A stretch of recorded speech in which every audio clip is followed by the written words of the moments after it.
Amén, aleluya, bendito sea el nombre de nuestro Dios. En esta hora le doy gracias a mi Padre eterno por la oportunidad que me da de poder compartir con ustedes este libro de Marcos.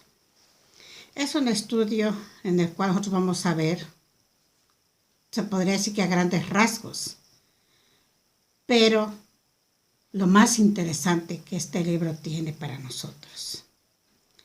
Yo te invito a que hagamos una oración, que sea la presencia del Padre, del Hijo, del Espíritu Santo con nosotros y que nos ayude a que nosotros podamos entender y comprender el mensaje que tiene este libro y que podamos llevarlo a la práctica. Bendito Dios y Padre eterno, Padre de nuestro Señor Jesucristo, nos acercamos delante de tu bendita presencia, mi Dios Todopoderoso, reconociendo tu grandeza, tu misericordia y tu bondad, reconociendo que solo tú eres Jehová y que no hay nada fuera de ti, mi bendito Salvador.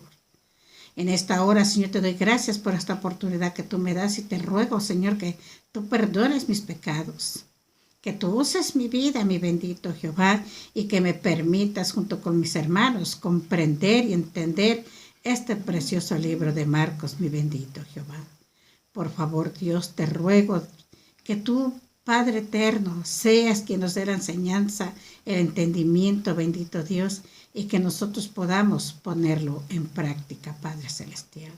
Te ruego, mi Dios, que seas con nosotros y que nos bendigas por medio de esta enseñanza, Padre eterno, por este estudio, mi Padre celestial. Te lo ruego, Señor, y te doy gracias en el nombre poderoso y bendito de mi Señor Jesucristo. Amén y amén. Mis amados hermanos, este libro de Marcos, nos da una enseñanza muy grande y muy hermosa.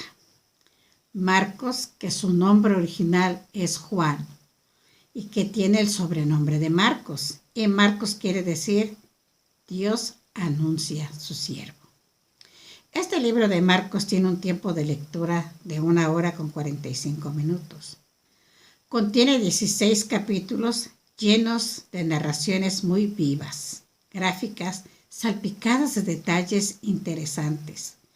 Es un libro con una narración agradable porque son narraciones frescas y espontáneas. Tiene 678 versículos y 15.171 palabras. Este libro fue escrito por Juan, el que tiene el sobrenombre de Marcos, hijo de una viuda de Jerusalén, cuyo hogar fue un lugar de reunión para los primeros cristianos. Marcos sirvió a Pedro como traductor y seguramente registró los sucesos tal como los escuchó de primera fuente. Por lo tanto, aunque Marcos lo escribió, se puede decir que este libro es el Evangelio según Pedro. Este relato fue probablemente escrito durante la terrible persecución liderada por el emperador Nerón, cercano al tiempo de la ejecución de Pedro, en el año 64 después de Cristo. Antes de la caída de Jerusalén en las manos del ejército romano en el año 70 después de Cristo. El característico tono no judío de este libro y las notables alusiones a las costumbres romanas muestran de manera clara que se escribió para los creyentes en Roma. El Imperio Romano, poder que en ese entonces dominaba el mundo, había comenzado a perseguir a los cristianos. Marcos quería animar a los cristianos que sufrían. Este libro fue escrito en Roma. Este libro es un libro historiador. El Evangelio de Marcos es considerado el más antiguo de los 4 evangelios. Muchos eruditos lo fechan antes del año 70 después de Cristo. Así como el Evangelio de Mateo fue escrito para los judíos, el de Marcos fue escrito para los romanos. Marcos, quien acompañó a Pedro en sus viajes, posiblemente le oró predicar muchas veces debido a la estrecha relación entre Marcos y el apóstol Pedro. Su evangelio refleja la influencia de este apóstol impulsivo y enérgico, Marcos presenta a Cristo con todo su poder y autoridad. La idea principal de este libro fue, siendo el primer evangelio que se escribió, hay 31 versículos que no se citan en los demás evangelios. Marcos nos narra milagros que cualquier otro de los evangelios, más milagros que cualquier otro. La razón por la que se escribió este libro es presentar la persona, obra y enseñanzas de Jesús. El tema principal en el libro de Marcos es la vida, muerte y resurrección de nuestro Señor Jesucristo. Cómo llevó a cabo las acciones del siervo sufriente de Jehová de manera especial a través de su muerte en rescate por todos. ¿Para quién fue? ¿A quién lo recibió? ¿Quién fue el recipiente que recibió este libro? La Iglesia de Roma. Lo que explica su preservación junto con los evangelios según Mateo y según Lucas, que son más grandes. El tiempo del reino de Dios ha llegado con Jesús. Jesús ha venido a efectuar el nuevo éxodo prometido de Isaías. El Mesías real vino en debilidad con su identidad como un secreto, excepto para aquellos a los que les es revelado. El camino del nuevo éxodo lleva a la muerte de Jesús en Jerusalén. El camino del discípulo es tomar la cruz y seguir a Jesús. Marcos fue el primer evangelio que se escribió y tiene 31 versículos que no se citan en los demás evangelios y nos narra más milagros que los demás evangelios. Nosotros podemos, hermanos, leer el libro de Marcos como una gran noticia, una gran revelación, porque se nos está contando la historia de nuestro Señor Jesucristo, la historia del Hijo del Dios viviente, saliendo del anonimato. Este singular Dios hombre apareció en los titulares a medida que predicaba y hacía milagros, logrando gran popularidad, así como una oposición mortal. Esta es la noticia más grande de todos los tiempos. La vida, obra, muerte y resurrección de nuestro Señor Jesucristo. Fue escrito por un joven que trabajó al lado del pescador, que vivió la historia. Este recuento enfatiza las acciones y no pierde el tiempo en palabras de más, dándonos un retrato de Jesús vivido y de primera mano. Las acciones de Jesús son el centro de la escena, dado que ni aún el Hijo del Hombre vino para que le sirvan, sino para servir a otros y para dar su vida en rescate por muchos.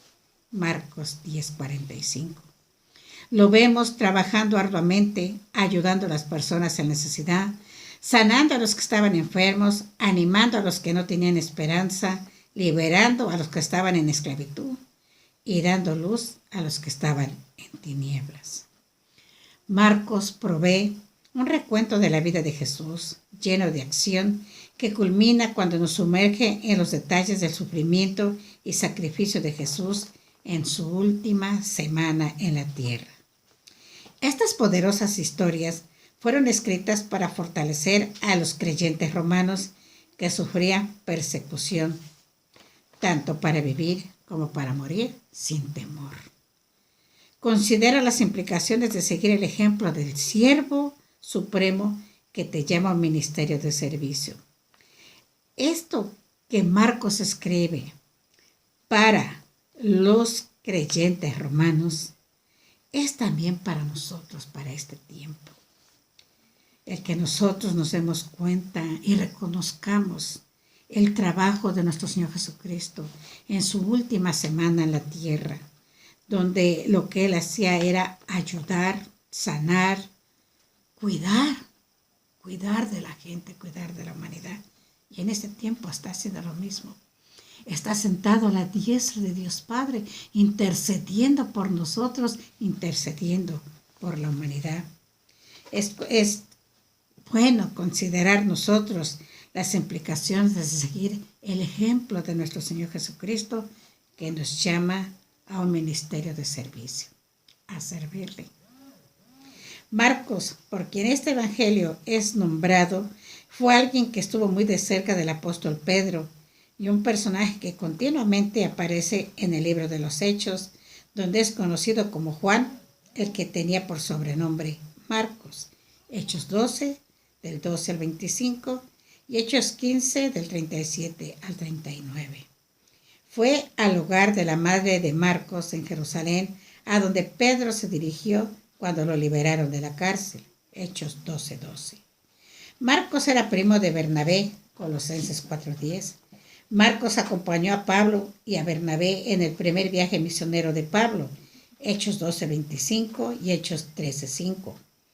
Pero él desertó en Perge y regresó a Jerusalén, Hechos 13:13, cuando Bernabé quiso que Pablo se llevara a Marcos en el segundo viaje misionero. Pablo se negó por la fricción que resultó entre Pablo y Bernabé, que llevó a que se separaran. Hechos 15, del 38 al 40. Sin embargo, el titubeo inicial de Marcos evidentemente dio lugar a mayor fortaleza y madurez, y con el tiempo probó ser fiel aún al apóstol Pablo. Cuando Pablo le escribió a los colosenses, les instruyó a que si Juan Marcos venía, debían darle la bienvenida. Colosenses 4:10. Pablo llegó a mencionar a Marcos como un colaborador en Filemón 24. Más adelante, Pablo le dijo a Timoteo lo siguiente: toma a Marcos y tráele contigo porque me es útil para el ministerio. Segunda de Timoteo 4:11. La restauración de Marcos al ministerio útil pudo haber sido en parte debido al ministerio de Pedro. La relación cercana de Pedro con Marcos es evidente en su descripción de él como Marcos, mi hijo, primera de Pedro 5:13. Claro que Pedro, quien conocía el fracaso y su influencia en el joven, sin duda alguna fue clave para ayudarlo a salir de la inestabilidad de su juventud y llevarlo a la fortaleza y madurez que necesitaría para la obra a la cual Dios lo había llamado. Fíjense, mis amados hermanos jóvenes, que cuando en el corazón del joven está dispuesto a servirle a Dios, Dios le ayuda a poner los medios para que en medio de su juventud, el medio de su inestabilidad, puedan salir adelante. Hay quien los guíe, hay quien los oriente para que les sirvan a nuestro Dios. Mientras que Mateo fue escrito a una audiencia judía, Marcos parece haberse enfocado en creyentes romanos, particularmente gentiles. Cuando emplea términos arameos, Marcos los tradujo para sus lectores. Por otro lado, en algunos lugares usó expresiones en latín en lugar de sus equivalentes en griego. Él también contó el tiempo de acuerdo al sistema romano y explicó cuidadosamente costumbres judías. Marcos omitió elementos judíos tales como las genealogías que se encuentran en Mateo y en Lucas. Este evangelio también hace menos referencia al Antiguo Testamento e incluye menos material que sería de interés particular para los lectores judíos, tal como aquello que era crítico de los fariseos y saduceos.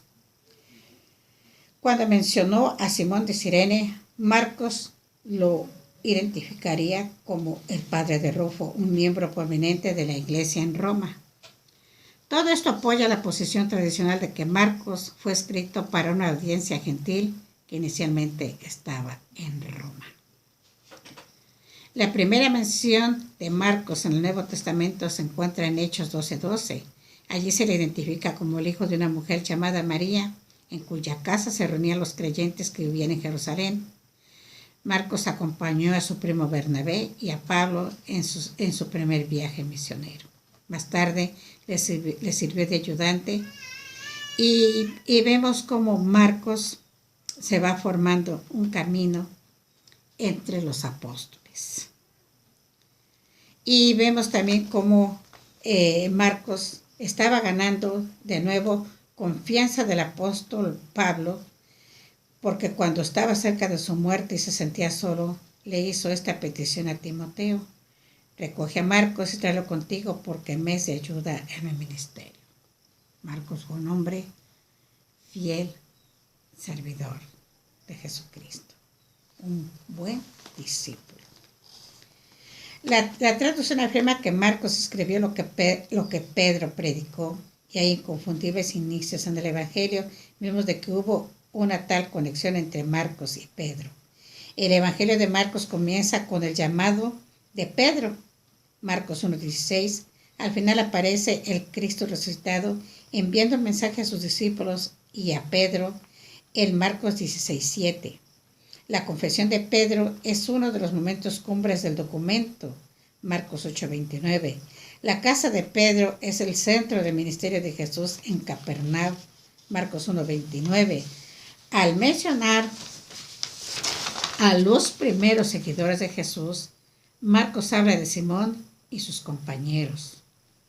En una y otra ocasión, Marcos registró incidentes que muestran las serias fallas de Pedro, por ejemplo, la represión por parte de Pedro, pero también anota puntos a su favor, por ejemplo, la promesa de las llaves, todo lo cual es comprensible si se le considera como información precedente del propio Pedro.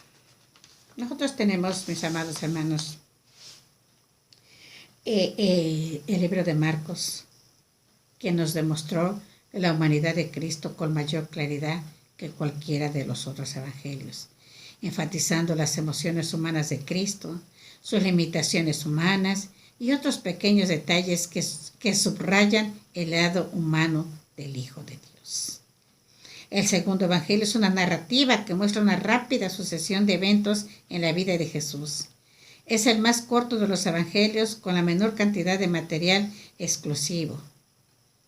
Sugiere que el libro de Marcos fue escrito para romanos, además del uso de palabras latinas. Marcos, como ya dijimos, era primo de Bernabé, con quien viajó de Jerusalén a Antioquía. Acompañó a Pablo y a Bernabé en una parte de su viaje misionero.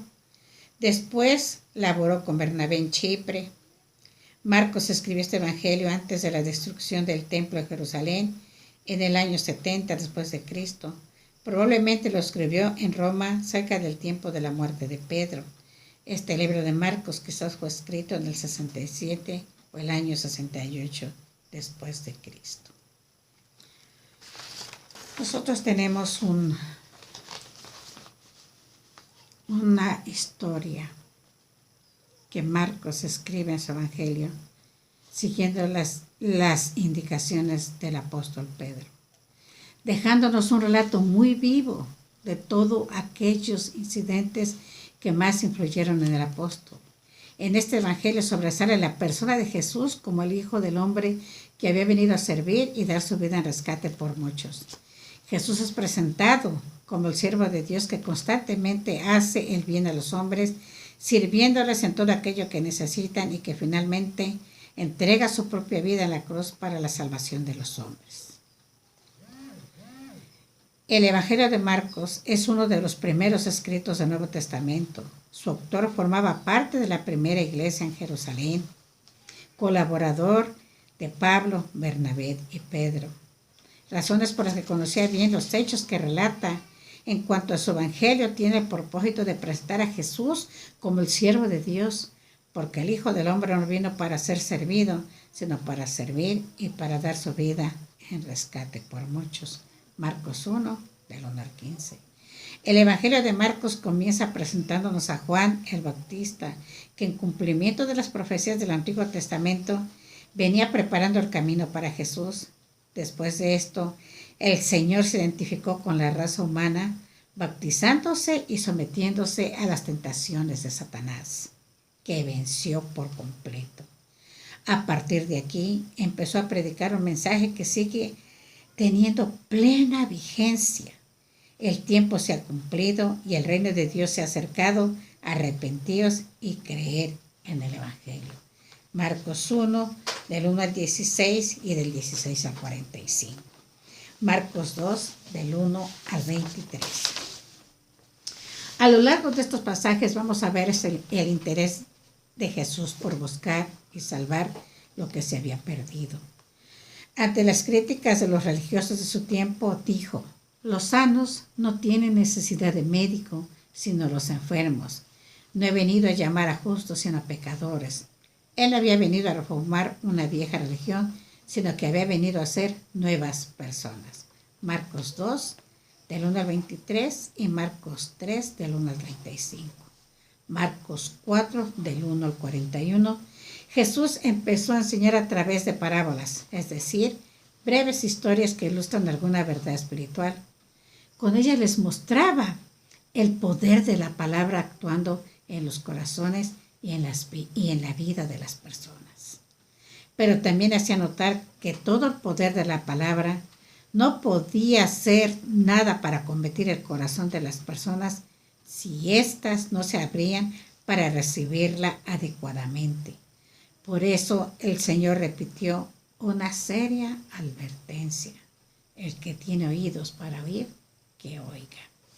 Marcos 5 del 1 al 43 y Marcos 6 del 1 al 56. Jesús regresó a Nazaret, su pueblo, en la sinagoga. Todos sus conocidos se admiraban de su sabiduría, pero no quisieron creer en él. A partir de aquí, comenzó a recorrer todas las aldeas de alrededor, predicando el mensaje del arrepentimiento y haciendo milagros que autentificaban su mensaje. Luego envió solo a los apóstoles para que hiciera lo mismo. El impacto social fue enorme. Por un lado, el rey Herodes se interesó en él y por otro, miles de personas le seguían por donde iba sin dejarle descansar. Marcos nos narra que no tenía tiempo ni de comer ni de descansar. Marcos 7 del 1 al 37, Marcos 8 del 1 al 38. El Señor Jesucristo volvió a repetir el milagro de la multiplicación de los panes y peces. A raíz de este nuevo milagro, les hizo una advertencia acerca de la levadura de los fariseos y de Herodes en alusiones a su doctrina y forma de vida mundana. Completando esta etapa de su ministerio, les enfrentó con una cuestión decisiva. ¿Quién es Jesús? Veremos que aunque la gente tenía opiniones muy elevadas en cuanto a él, sin embargo, solo los discípulos lograron ver que él era el Cristo. A partir de aquí, comenzó una nueva etapa que consistiría en revelarle su obra de redención. Marcos 9, del 1 al 50 y Marcos 10, del 1 al 52. Al comenzar este capítulo, vemos a los judíos formulando a Jesús una pregunta comprometida. ¿Le está permitido al marido separarse de su mujer? Recordemos que en aquellos días el rey Herodes se había separado de su mujer y se había vuelto a casar con la mujer de su hermano.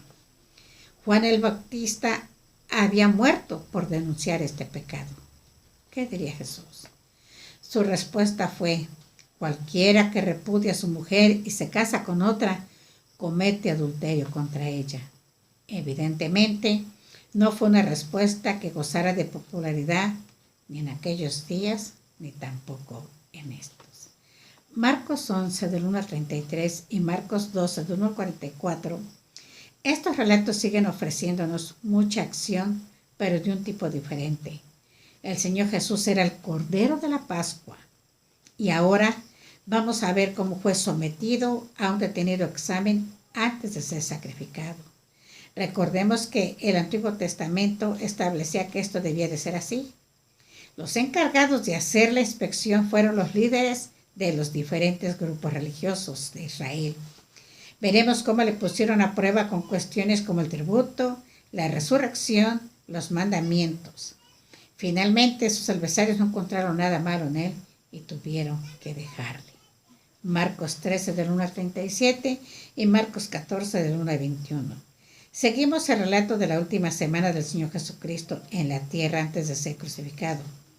El evangelista retrata por medio de vivos contrastes el conflicto entre la luz y las tinieblas. Por un lado, veremos cómo una mujer le ungió en preparación para su sepultura, derramando sobre él un costoso perfume, mientras que por otro lado, veremos las sombrías maquinaciones de Judas y los principales líderes religiosos que en la oscuridad preparaban su traición y arresto. Marcos 14, del 22 al 72 y Marcos 15, del 1 al 37. Tenemos delante de nosotros la crucifixión de Cristo y cuando consideramos la cruz nos encontramos ante una enorme paradoja. Por un lado, es la mayor tragedia de todos los tiempos, cuando el hombre en su maldad quiso matar al mismo Hijo de Dios. Pero por otro lado, es la más gloriosa victoria, puesto que en ella hay perdón para todos aquellos que acuden a Cristo. Esto es algo, mis amados hermanos, que nosotros lo recordamos en Semana Santa. La pasión y muerte de nuestro Señor Jesucristo es algo que nos llena de tristeza, de impotencia, de dolor, ver cómo el Hijo de Dios, nuestro Señor Jesucristo, fue martirizado, fue golpeado, fue humillado, fue lastimado, hasta llevarlo a la muerte. Y que con esa muerte Él se ofrece en un sacrificio vivo, santo, agradable a Dios. Por medio del sacrificio del Señor Jesucristo, entonces nosotros venimos a alcanzar salvación y vida eterna. El perdón de nuestros pecados, la redención de nuestra vida, el poder llegar a la presencia del Padre mediante la vida de nuestro Señor Jesucristo. Cuando Jesús entregó su espíritu en la cruz, el velo del templo se rasgó, lo que indicaba el fin de los repetidos sacrificios por el pecado y que la puerta hasta la misma presencia de Dios había quedado abierta. Todo esto fue confirmado 3 días después por su resurrección, con la que selló su victoria sobre la misma muerte. Estos hechos gloriosos debían ser conocidos por el mundo entero, razón por la cual encomendó a sus discípulos que fueran por todo el mundo predicando el Evangelio, enseñando las buenas nuevas de salvación. Esto es lo que hemos visto hoy, mis amados hermanos, del libro de Marcos. A mí me deja una reflexión muy grande, muy importante, mis amados hermanos. Marcos nos escribe de manera sencilla, de manera espontánea, de manera entendible, la vida, la obra, la muerte, la resurrección de nuestro Señor Jesucristo, su intercesión por nosotros ante el Padre. De manera tan clara, tan precisa, tan abierta, tan entendible, que me hace pensar, mis amados hermanos, que para que nosotros podamos seguir conociendo más a Dios, seguir conociendo más a nuestro Señor Jesucristo, que es el personaje principal de la Biblia, solamente tenemos 2 formas de conocerle y de estar cerca de Él: escudriñando su palabra y en oración. Yo te invito, mi amado hermano, mis amadas hermanas, que sigamos escudriñando la palabra de Dios, que sigamos leyendo detenidamente cada capítulo, cada versículo, que podamos aprovechar, que podamos absorber la enseñanza que hay en cada palabra, en cada escrito, y que de ella tomemos para poder vivir como Dios quiere. Necesitamos esta guía, esta enseñanza, esta preparación, para que nosotros podamos continuar en medio de tanta adversidad, en medio de tanta maldad, en medio de tanto dolor, que podamos estar firmes, que podamos estar de pie, escudriñando y orando al Padre, escudriñando su palabra y en oración con el Padre. Yo te invito a que hagamos una oración y que le demos gracias a nuestro Dios por esta oportunidad que Él nos da y que podamos concluir el estudio del Nuevo Testamento y empezar el Antiguo Testamento y tener unos talleres de lo que hemos leído, de lo que hemos aprendido, de lo que estamos practicando. Que el Señor te bendiga, mis amados hermanos, y oremos al Padre y démosle gracia. Bendito Dios y Padre eterno. Una vez más, Dios, me acerco delante de tu presencia, bendito Jehová, dándote gracias, mi Dios, por estos momentos en los cuales tú nos permites, Señor, escudriñar tu preciosa palabra. Poder sacarle, bendito Dios, lo mejor a todo lo escrito. Todo está lleno de bendiciones, pero si nosotros le buscamos, nosotros le encontramos más y más cosas que sirven para nuestra vida, para nuestro vivir, para nuestro día a día. Yo te doy gracias, Señor, por todos aquellos, Padre mío, que estén viendo o escuchando este mensaje, bendito Dios. Que tú pongas en sus corazones el seguir queriendo conocerte más, bendito Dios. El seguir, mi bendito Dios, llenándonos de conocimiento, de sabiduría, que podamos seguir teniendo esta intimidad contigo, mi Padre Celestial. No hay de otra manera, mi Dios eterno, es escudriñando tu palabra y teniendo oración, plática íntima contigo. Te doy gracias por la vida de mis hermanos, bendito Dios, por todos aquellos, bendito Jehová, que puedan ver y escuchar este mensaje. Que tú les bendigas, mi Padre eterno, y gracias te doy por esta oportunidad que tú me das, Señor, de poder servirte, de poder darte honra y gloria, mi bendito Jehová. Gracias, Dios. Gracias, Señor Jesucristo. Gracias, Espíritu Santo. A ti la honra y la gloria por los siglos de los siglos. Amén. Gracias, mi bendito Dios. En el nombre poderoso de nuestro Salvador Jesucristo. Gracias. Amén. Aleluya. Que Dios les bendiga, mis amados hermanos. Amén.